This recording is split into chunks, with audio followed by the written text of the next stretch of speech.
Cette information a défrayé la chronique depuis la sortie en début de semaine du président du Faso. Eh bien, on en sait plus sur les détournements de fonds publics au département en charge de l'action humanitaire.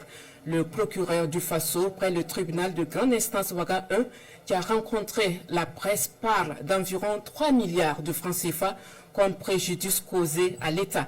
Les mises en cause dans cette affaire sont le gestionnaire Tienya Amidou et ses complices, Ouedraogo, Salifou et Bayoulou Philippe. Nos reporters Franck Ouedraogo et Tanga Kafando nous édifient davantage. Aux hommes des médias, le procureur du Faso, près du tribunal de grande instance Ouaga 1, donne des précisions sur l'affaire des détournements des deniers publics au ministère en charge de l'action humanitaire dont parlait le chef de l'État en début de semaine. Pour Blaise Bazier, tout est parti d'une plainte le 8 octobre dernier du directeur de la gestion des finances du dit département au commissariat de l'arrondissement 4 de la ville de Ouagadougou contre M. Teyan Amidou pour des faits de détournement des deniers publics, faux usage de faux en écriture publique et blanchiment des capitaux dont le préjudice causé à l'État s'évalue à plusieurs milliards de francs CFA. L'enquête ainsi ouverte a révélé que le sieur Teyan Amidou, gestionnaire de compte trésor, renforcement de la protection sociale PROSOC, destiné à la prise en charge des personnes déplacées internes, usait de manœuvres consistant à l'imitation et la reproduction plutôt des signatures de ses supérieurs hiérarchiques pour procéder donc au détournement. Donc ainsi, il procédait à la falsification donc des chèques qu'il faisait endosser par certains de ses complices, soit il endossait par lui-même, soit il le faisait endosser par d'autres personnes. Il fabriqua après coup des états financiers fictifs pour dissimuler les écarts de compte. L'évaluation du préjudice qui est toujours en cours fait ressortir à ce jour un montant de près de 3 milliards de francs CFA.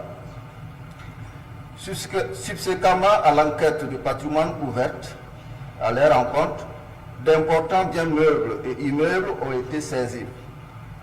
À titre d'exemple, nous avons des voitures de luxe, des camions citernes, des cars de transport en commun, plusieurs parcelles, une ferme de plus de 8 hectares située à Samandeni, Bama. La valeur des numéraires saisis à ce stade est de 166 630 000 francs CFA. Pour les biens meubles saisis, on estime donc à 471 250 000 francs CFA. En ce qui concerne les biens immeubles, la valeur pourrait se situer à près d'1 milliard 500 000 francs CFA. À ce jour, 3 personnes, à savoir Teyan Amidou, principal auteur des faits, Ouedraogo, Salifou et Bayoulou Philippe, ont été déférés à mon parquet et sont placés sous mandat en attendant donc leur jugement. En plus de ce dossier, le procureur annonce un autre similaire, une plainte de l'agence judiciaire de l'État contre Kinda Stanislas. Alors que nous étions sur cette enquête, mon parquet a reçu une plainte de l'agence judiciaire de l'État contre Kinda Stanislas pour des faits de faux et usage de faux, détournement de deniers publics évalués à 578 772 419 francs CFA.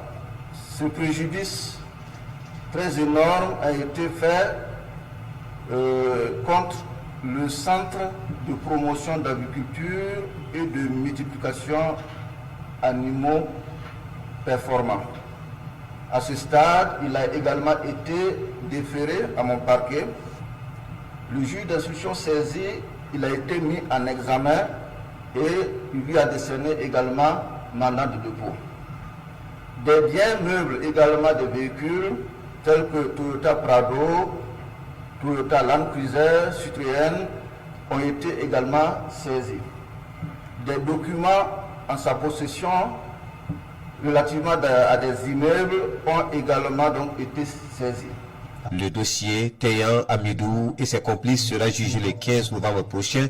Il ouvre le bal pour le jugement de 8 autres dossiers de crimes économiques impliquant 102 prévenus. Et le procureur invite toute personne ayant des informations utiles en lien avec ces faits ou toute autre infraction à les porter à la connaissance de ses services, des unités de police judiciaire ou du juge d'instruction saisi.